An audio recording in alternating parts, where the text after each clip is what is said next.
Today, we're going to talk about something very different than trading or just psychology. It's basically about living life as an outsider and ideas about how you can financially provide for yourself. When you live at the edge of society, it's often because you value things that are vastly different than what other people value. It's a desire for freedom, a full self expression, the pursuit of truth, self exploration, whatever it is.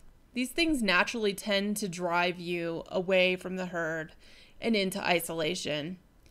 Just because society is completely unsympathetic for people that have these desires and want to pursue those things, that want something more than just a job where they go for 8 to 10 hours a day and then they go watch TV until they pass out and get up the next morning and go back to work.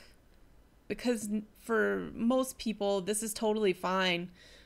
But for anyone who is not sleeping through life, this is really not okay. And so few people even pursue this desire to be greater than their fellow man.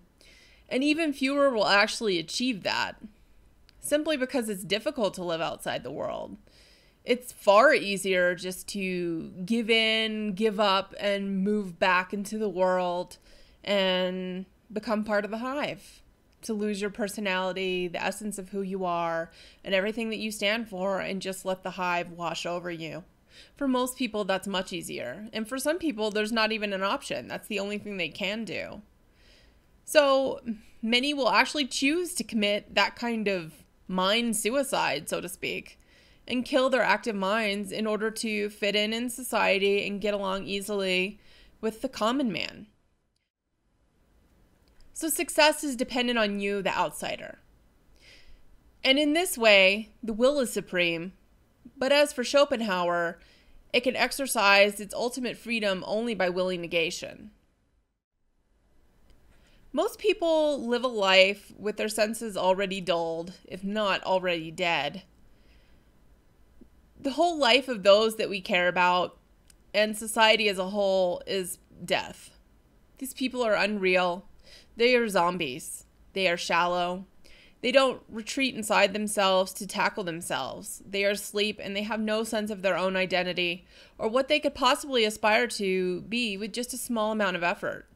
They have static minds that act as a small prison, and those people want you to be static and asleep in your own prison as well.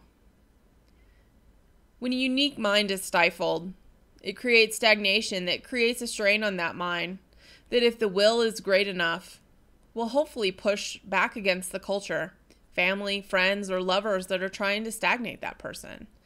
But ultimately, this is what drives someone to realize that they're an outsider. Essentially, you begin to see death in almost everyone at all times.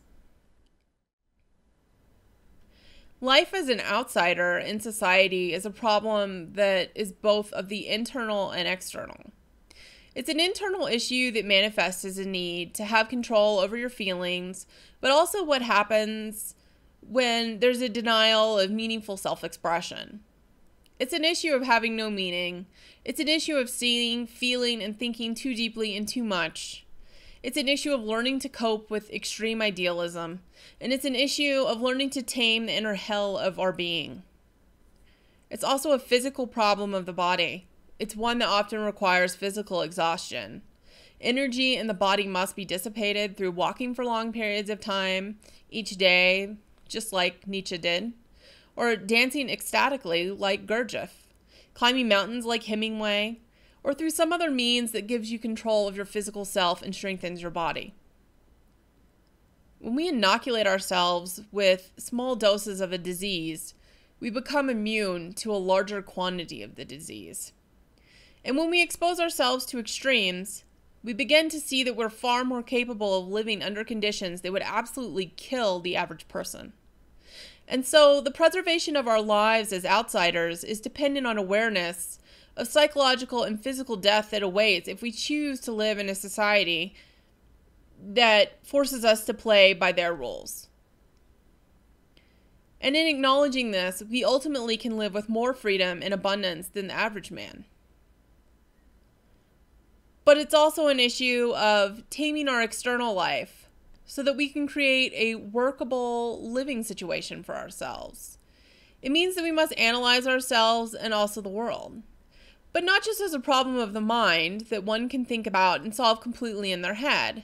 Instead, it's a very real, visceral problem that presents itself daily in the form of how to live and how to gain control over one's own environment and achieve financial independence, but on a daily basis. And so Arthur and I have been trying to teach you about things that can help you achieve a degree of psychological and financial freedom.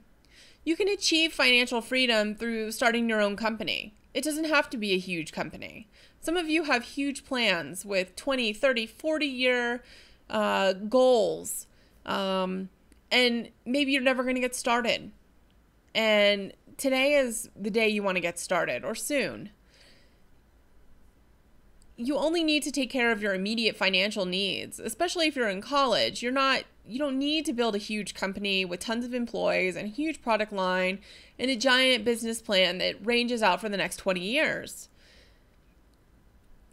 That kind of analysis paralysis is ultimately going to put you in a place where you're just putting off taking action. And you really only need to come up with a small company with just yourself, or maybe a couple of your friends, and you can launch a business to help your fellow students. Or maybe you just want to provide a service to the people in your immediate area, in your neighborhood, something like that. Something that gives you a degree of financial freedom that you didn't have before. It doesn't have to make you millions of dollars tomorrow, and it won't. And the point is not to become exceedingly wealthy so that you can buy a Lamborghini.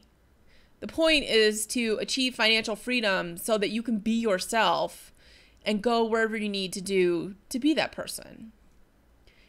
You can also bring in revenue through trading. Currency trading has a very low financial threshold. A couple $100 gets you started. And it's a niche that you can learn very quickly and you can start to begin to trade. And you can also generate income through real estate when you have more money, but you could generate money now through creating and monetizing a website. You could have a small online specialty store. You could offer your skills as a service online by freelancing. And freelancing is something that you can often do without much real-world experience. So if you have, experience coding on projects that you've worked on with friends, but haven't been paid for, you could definitely do freelancing. And you could do it while you're in school. You can always spend your summers, weekends, and holidays working on freelancing to help build up savings for the life that you want for later.